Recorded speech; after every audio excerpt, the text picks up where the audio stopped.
12 मार्च 1993 मुंबई में एक आम दिन की तरह शुरू हुआ। सुबह की हलचल, लोग अपने अपने काम पर जाने की तैयारी में थे।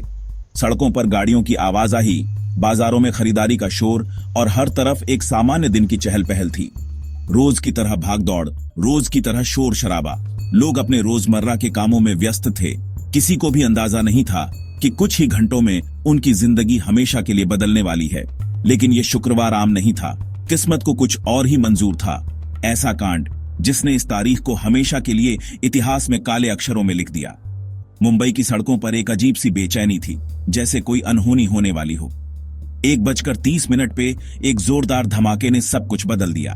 अचानक से सब कुछ थम सा गया। लोग समझ नहीं पाए कि ये क्या हुआ। धुआं और आग की लपटें आसमान को छूने लगी। बॉम्बे स्टॉक एक्सचेंज, देश के सबसे बड़े शेयर बाजार से धुआं उठने लगा। लोग भागने लगे, चीख पुकार मच गई। हर तरफ अफरा तफरी का माहौल था। ये तो बस शुरुआत थी। अगले 2 घंटों में 12 बम धमाकों ने पूरे शहर को दहला दिया। हर धमाके के साथ मुंबई की रूह पर एक और गहरा घाव हो रहा था। लोग डर के मारे अपने घरों में छुपने लगे। हर धमाका मुंबई की रूह पर वार था। सड़कों पर लाशें बिछी थीं। घायल लोग मदद की गुहार लगा रहे थे। अस्पतालों में भीड़ उमड़ पड़ी थी। डॉक्टर और नर्सें दिन रात काम कर रहे थे। ये आतंक का दिन था। एक ऐसा दिन जिसने मुंबई को हिलाकर रख दिया। इस दिन की यादें आज भी लोगों के दिलों में ताजा हैं।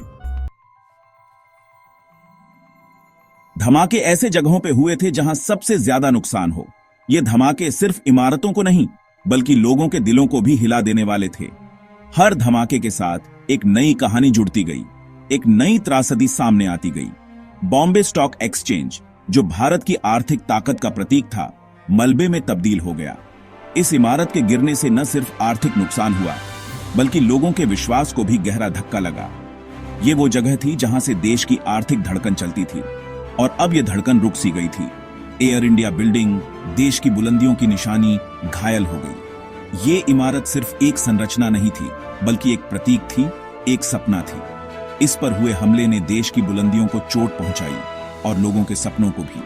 होटल, जो टूरिस्ट और लोगों से भरे रहते थे, खंडहर बन गए। ये होटल सिर्फ इमारतें नहीं थीं, ये लोगों की यादों का हिस्सा थीं। यहां लोग खुशियां मनाने आते थे, और अब ये खुशियां मलबे में दब गई थीं। समुंदर किनारा, जो शांति और खुशी की जगह था, घायलों की चीखों से गूंज उठा। ये वही किनारा था जहां लोग सुकून की तलाश में आते थे, और अब यहां सिर्फ दर्द और चीखें थीं। ये जगह अब एक युद्ध भूमि सी लगने लगी थी।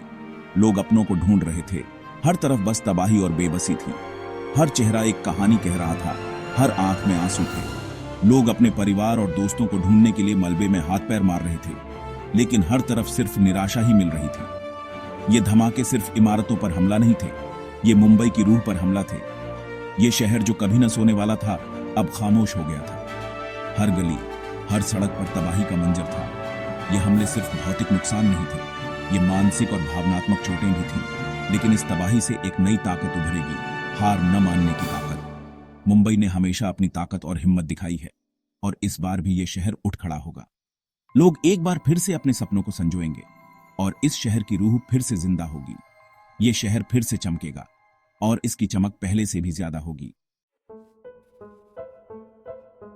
1993 के बॉम्बे ब्लास्ट के पीछे जो लोग थे, उन्होंने सोच समझकर जगह चुनी थी, ताकि शहर को लकवा मार जाए।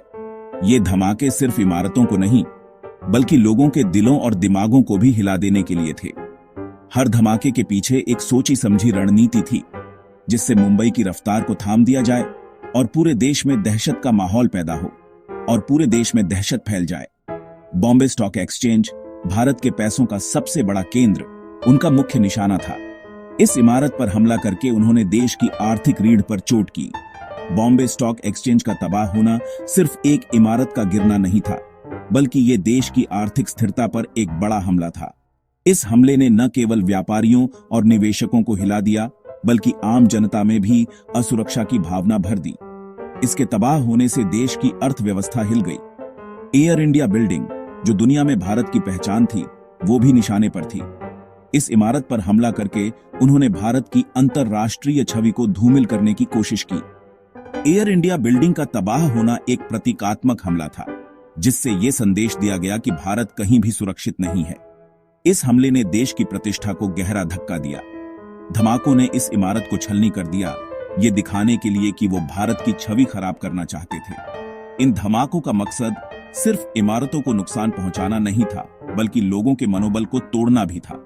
हर धमाके के साथ उन्होंने ये साबित करने की कोशिश की कि भारत की सुरक्षा व्यवस्था कमजोर है और कोई भी कहीं भी हमला कर सकता है। ये हमले एक सुनियोजित साजिश का हिस्सा थे, जिससे देश में अस्थिरता फैलाई जा सके।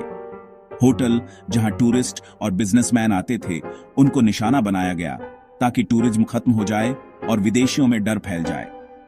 इन होटलों पर हमले का मकसद सिर्फ संपत्ति को नुकसान पहुंचाना नहीं था, बल्कि भारत की पर्यटन उद्योग को भी बड़ा झटका देना था।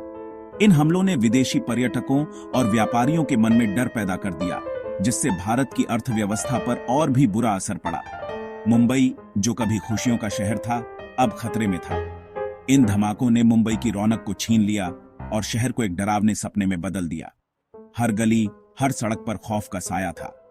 लोग अपने ही शहर में असुरक्षित महसूस करने लगे थे। मुंबई, जो कभी अपनी ऊर्जा और जिंदादिली के लिए जानी जाती थी, अब एक खौफनाक सन्नाटे में डूब गई थी। ये हमले सिर्फ मुंबई पर नहीं, बल्कि पूरे देश पर एक गहरा घाव थे, जिसे भरने में सालों लग गए। जब धूल बैठ गई तो पता चला कि कितनी बड़ी तबाही हुई थी। मरने वालों की संख्या 257 तक पहुंच गई। हर जिंदगी अधूरे सपनों का एक संसार थी। 700 से ज्यादा लोग घायल हुए, जिनके जख्म आज तक ताजा हैं। मुंबई, जो अपने जोश और जुनून के लिए जाना जाता था, हिल गया था। धमाकों ने दिखा दिया कि एक बड़ा शहर भी आतंकवाद के सामने कितना बेबस है। लेकिन मुंबई ने हार नहीं मानी। लोग एक साथ आए, घायलों की मदद की, दुखी लोगों को सांत्वना दी और अपने टूटे हुए शहर को फिर से बनाया। 1993 के बॉम्बे ब्लास्ट की जांच से पता चला कि यह साजिश बॉर्डर पार से अंडरवर्ल्ड के लोगों ने रची थी। दाऊद इब्राहिम, एक कुख्यात डॉन, इस हमले का मास्टरमाइंड निकला। टाइगर मेमन, दाऊद का करीबी, ने बम धमाकों की प्लानिंग और उसे अंजाम देने में अहम भूमिका निभाई। उसका भाई याकूब मेमन भी शामिल था। उन्होंने मिलकर मुंबई पर ऐसा कहर बरपाया जो हमेशा याद रहेगा। ये धमाके दिखाते हैं कि कैसे संगठित अपराध और आतंकवाद जुड़े हुए हैं। सेक्शन 6 कानून का हाथ। धमाकों के बाद भारत सरकार ने संगठित अपराध के खिलाफ बड़ी कार्रवाई शुरू की। टाड़ा कानून के तहत आरोपियों पर मुकदमा चलाने के लिए एक खास कोर्ट बनाई गई। सालों तक मुकदमा चला और सबूत इकट्ठा किए गए। 2015 में याकूब मेमन, जिसे धमाकों में शामिल होने का दोषी पाया गया था, उसे फांसी दे दी गई। लेकिन मुख्य साजिशकर्ता दाऊद इब्राहिम और टाइगर मेमन अभी भी फरार हैं। माना जाता है कि वो पाकिस्तान में छिपे हैं, जहां भारत का कानून नहीं पहुंच सकता। सेक्शन 7 बीते हुए कल के साए। 1993 के बॉम्बे ब्लास्ट को 30 साल से ज्यादा हो गए हैं, लेकिन उस दिन का खौफ आज भी शहर को डराता है। इमारतों पर लगे जख्म उस दिन की याद दिलाते हैं। पीड़ितों के परिवार अब भी इंसाफ के लिए तरस रहे हैं, उनके जख्म भरने का नाम नहीं ले रहे। कानून का हाथ भले ही धीमा हो, लेकिन अपराधियों का पीछा कर रहा है। हाल ही में टाइगर मेमन की करोड़ों की संपत्ति जब्त करने का आदेश दिया गया। यह एक संदेश है कि इंसाफ की लड़ाई जारी है। सेक्शन 8 देर से मिला इंसाफ। क्या यह नाइंसाफी है? 1993 के बॉम्बे ब्लास्ट केस में इंसाफ की लड़ाई लंबी और मुश्किल रही है। कुछ आरोपी तो सजा पा चुके हैं, लेकिन मुख्य साजिशकर्ता अब भी फरार हैं।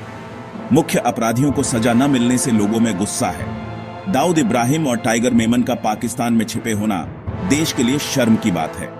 उन्हें वापस लाने की भारत सरकार की कोशिशें पाकिस्तान के विरोध के कारण नाकाम रही हैं, जिससे नाइंसाफी का एहसास और बढ़ गया है। सेक्शन 9 सपनों के शहर पर दाग। 1993 के बॉम्बे ब्लास्ट भारत की आतंकवाद के खिलाफ लड़ाई में एक अहम मोड़ थे।